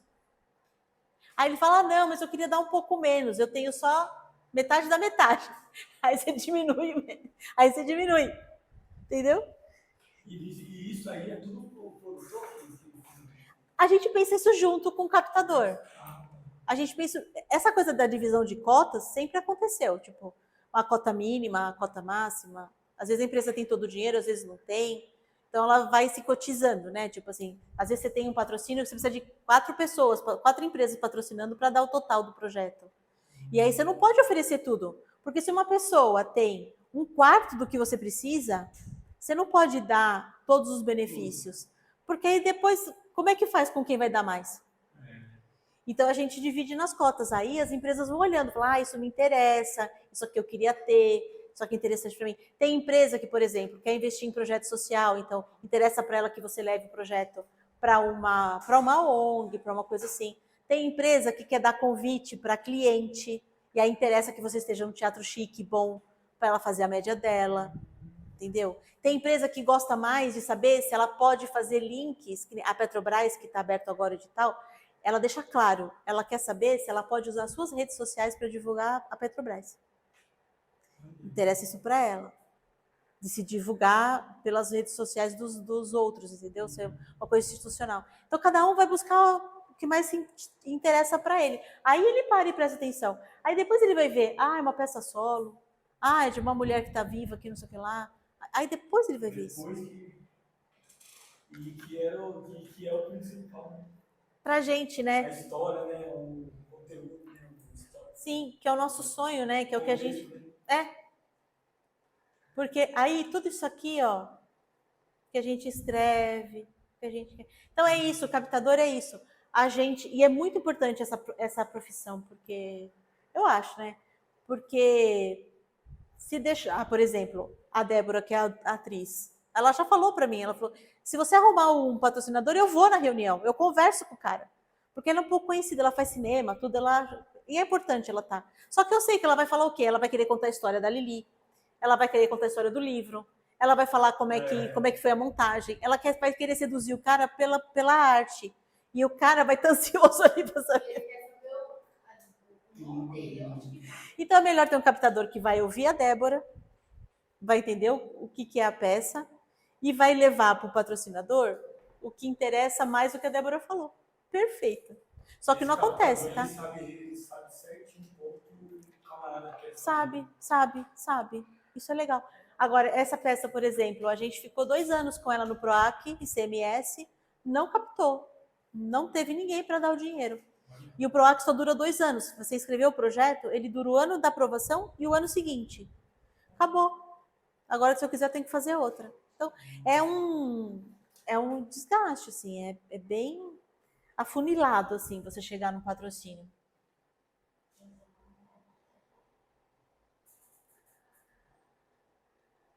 E a peça não é obrigatório levar o nome do livro? Não, o livro chama Pulmão de Aço, que é um nome ruim para uma peça, né? Porque pulmão de aço é porque ela ficava dentro de uma cápsula de metal. Mas pro livro já funciona. Pro livro, sim. Pro livro, sim. E para a peça, não. Aí chamou a Valsa de Lili. Porque ela falava que ela fala, né, que no livro que ela dança com a vida. Ela, a pessoa dela mesmo, é uma pessoa muito feliz. E é o produtor que pensa nisso também? O quê? O nome? Não, nesse caso foi o dramaturgo, o cara que escreveu. Que ele leu o livro, ele comprou o livro e leu aleatoriamente, não conhecia a Lili. Aí ele ficou impressionadíssimo, aí ele foi conhecer ela, aí conversou com ela, perguntou se ela autorizava ele fazer a peça, ela autorizou. Tanto que ela recebe, né, a gente, quando apresentava a peça, a gente paga todo mundo e paga ela também. Porque o direito autoral original é dela, né? O livro foi ela que escreveu, é a vida dela. A gente não vai levar a vida de uma pessoa sem que ela esteja de acordo, tem um contrato com ela. Então, a Lili recebe também. Quando a gente fazia, né? Porque agora...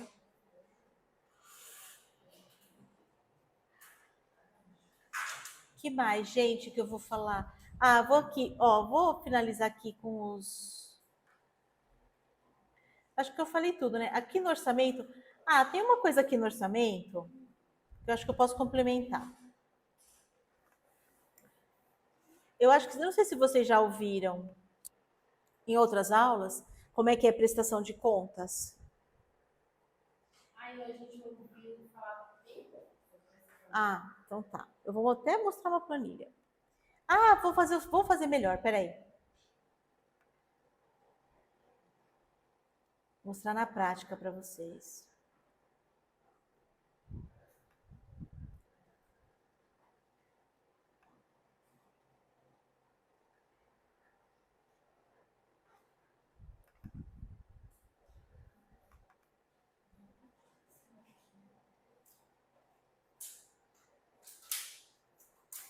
Esse aqui foi de um projeto que eu ganhei. Ganhei 100 mil para fazer a circulação de 2 espetáculos em 6 cidades. Era 2 espetáculos solos. Então a ideia era o quê? Você vai na cidade, no dia você faz um, chama Prego na Testa, no outro dia você faz o outro, chama Eu Cão Eu. É o solo, é o mesmo ator, mesma equipe técnica, sai, faz 2 e volta. Esse era o projeto, a gente ganhou 100 mil, ficou o ano inteiro passado fazendo ele. Aí tá. Isso aqui foi executado. Então, a gente tinha esta planilha, que estava pagando por cidade, tá vendo? Itens por cidade. E aí, como é que executa a prestação de contas? Isso aqui é PROAC. Eles mandam para você uma planilha modelo, que você tem que preencher, ó. Aí, você está fazendo espetáculo e, ao mesmo tempo, quando você paga as pessoas, você tem que lançar todas as informações aqui. Então, não pode ninguém receber sem nota. Tudo que você faz tem que ter nota fiscal, tudo.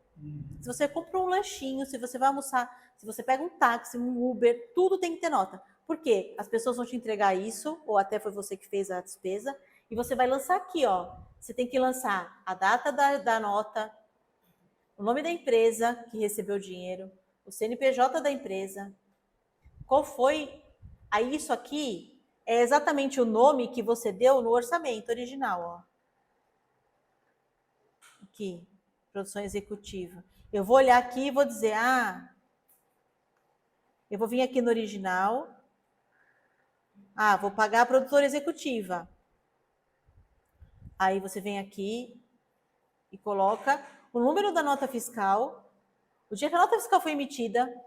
Aí você vai olhar o extrato bancário, tem no extrato bancário o número da operação. Aí você copia. E aí você joga o valor da nota. Toda vez que emitir uma nota para tirar dinheiro de projeto é isso. Eu faço uma vez por mês. E aí você pega o extrato, você pede a nota para todo mundo. Põe lá, tem que colocar o nome do projeto, tudo certinho. O número do processo, tudo certinho. Aí, você vai colocar tudo isso. Então, mas aí a gente vai mandando. Aí, a cada final de mês, porque isso aqui, eu não tenho acesso a essa conta bancária, porque é um grupo de teatro que tem um gerente financeiro que faz. Então, ele me manda, todo final de mês, ele me manda o extrato fechado. Aí eu vou pegar esse extrato, vou bater com as notas que eu pedi o mês inteiro, vou numerar tudo e vou jogar aqui. Aí... Isso daí tem alguém que vai conferir? Tem. Aí, acabou o projeto, por exemplo. A gente, já teve tudo isso, né? Tá finalizando o projeto. Acabou o projeto. Eu vou mandar isso aqui, eu vou mandar essa planilha pro PROAC. Ali tem tipo um tribunal de contas, assim, um contador municipal, estadual, né? Lá do governo, que analisa. Porque aí eu tenho que entregar essa planilha, o extrato, a planilha e o extrato, e um relatório com todas as atividades. Eu tive que tirar foto de todos os espetáculos, tirar foto do público, apresentar os borderôs, eu tive que mostrar o material de mídia, as publicações na internet, eu tenho que provar que aconteceu com coisas físicas e com o financeiro. Aí o financeiro tem uma pessoa no governo que analisa. Aí você não tem que mandar as notas. A nota eles não querem mais, eles querem só esse descritivo aqui. Só que se alguma coisa não bater com o extrato, eles tiverem dúvida de alguma coisa, eles vão pedir a nota também. Então a gente guarda e tem que guardar por 10 anos as notas. Eles podem pedir, em 10 anos eles podem pedir para rever. Só que aí você só apresentar isso e acabou. Acabou. Mas é babado. Esse projeto, por exemplo, eu não viajei. Então, tinha uma assistente que viajava, fazia esses registros, pagava o almoço da galera, pagava as passagens, essas coisas. Ela estava lá, era a produtora local ali. Eu fiquei só com essa parte aqui, de fazer relatório, de buscar documento, de fazer prestação de contas. Aí foi mais tranquilo, porque eu só tenho que me preocupar com isso. Porque se eu tiver que viajar e fazer isso, daí um dia não dá. Você está no meio de um teatro, uma montagem acontecendo, você está preocupado com o extrato, com o pagamento, com o Pix que vai fazer para alguém, não dá. Tem que ser 2. Quer dizer, é melhor que seja, né? Às vezes a pessoa faz sozinha. O que mais, gente? Deixa eu falar. Aqui, ó, a gente pode... Eu tô indo pro final, gente. Tá tudo bem aí? Oi? Não? Tá indo pro final? Tô, falta mais uns 10 minutos aqui. Perfeito. É? Perfeito. Tá bom. Para finalizar, gente. Coisas que eu já falei um pouquinho para vocês, só que são coisas que a gente tem que prestar atenção quando começa um projeto, assim, se você é produtor, está trabalhando e tal, porque isso aqui pode te dar, se você não presta atenção, que tem esses direitos para ir atrás, você acaba onerando o projeto às vezes. Por exemplo, se você não coloca, Se você não tem aquelas perguntas claras, você não tem na planilha tudo que você precisa pagar, entra uma coisa que é a questão de direito, entra no meio do projeto, você não tem dinheiro, você não reservou dinheiro para isso, não estava na planilha, você não pensou. Então é sempre bom a gente saber que tipo de documentação jurídica ou contábil, coisas que não podem faltar, ou que envolvem documentos burocráticos, para você não ter que gastar um dinheiro depois que você não tem. Às vezes você não tem e aparece. E isso aqui aparece muito frequentemente em várias possibilidades, assim. Então, por exemplo, a SBAT foi o que eu falei para vocês, é a Sociedade Brasileira de Autores Teatrais. Então, é para quem você vai pedir autorização para fazer um texto de teatro, de alguém que morreu ou que está vivo. A Abramos é a mesma coisa. A Abramos ela vai cuidar, ela cuida de texto de teatro, ela cuida um pouco mais que a SBAT, porque ela cuida de autores internacionais também. Então, vamos supor que você quer fazer um texto de um autor que é italiano.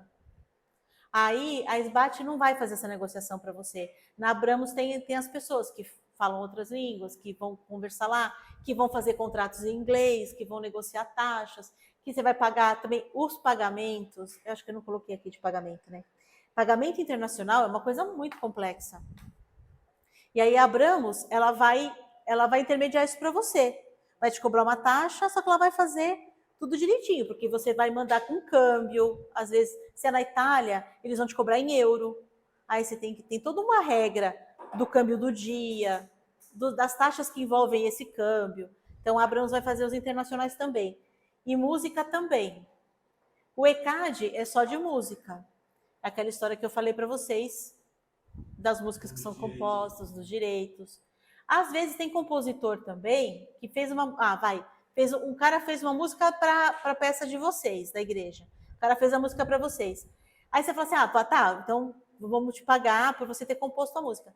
Tem compositor que prefere não receber direto. Ele prefere registrar essas músicas numa associação, tipo a Abramos ou o ECAD, e aí fala assim, não, paga pro ECAD. E aí você tem que fazer burocratizado, né? Você tem que preencher os documentos do ECAD toda vez que vai fazer e tal. Mas também porque é uma opção, às vezes, do compositor.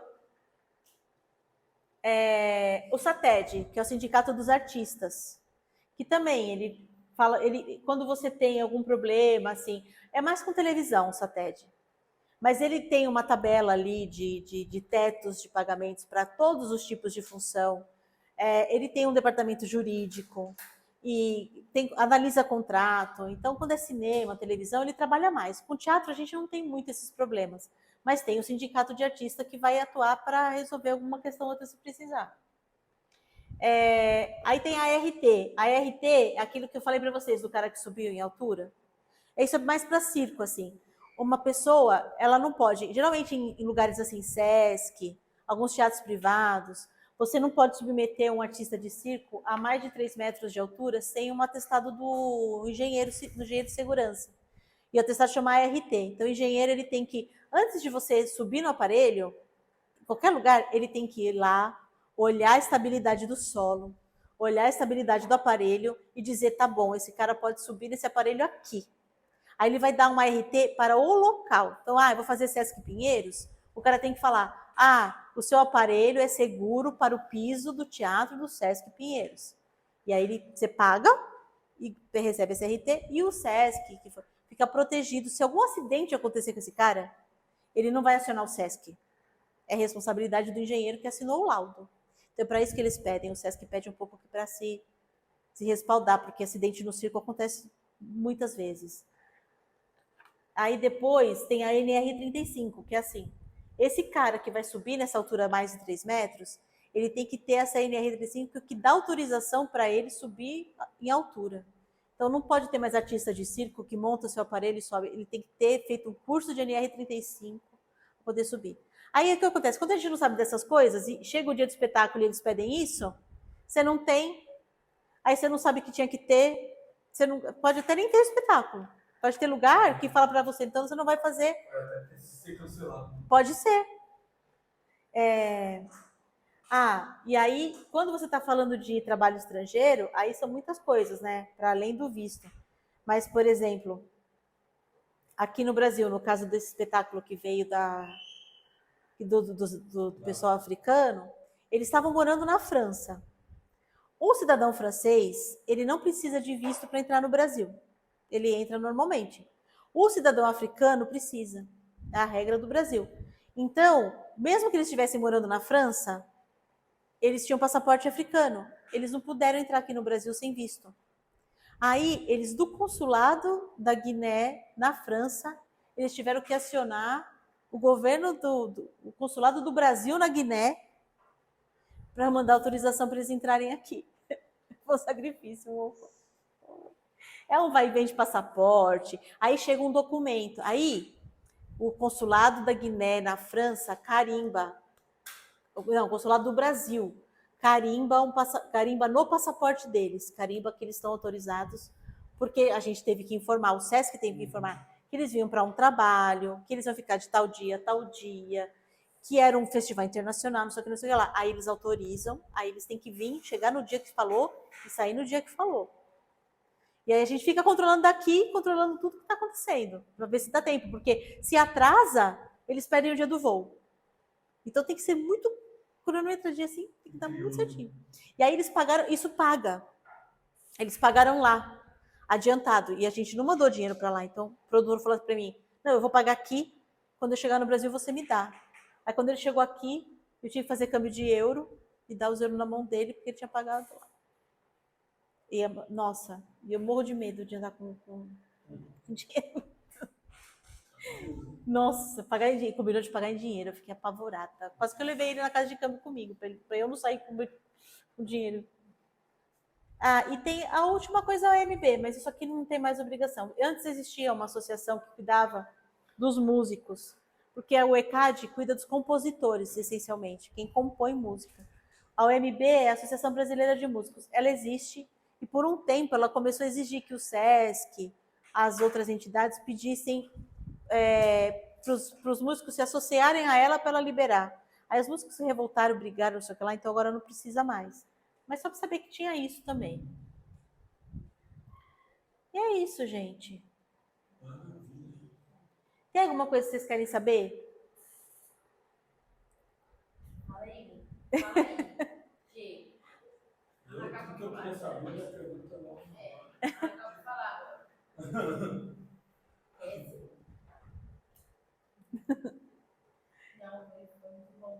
Ah, que bom. Qualquer coisa também, a gente pode... Eu vou passar isso aqui para vocês, vou passar para eles, eu acho que eles passam para vocês, se tiver alguma dúvida. Tem os links das peças que eu mostrei, tem os links das faculdades, para quem quiser saber das matérias, enfim.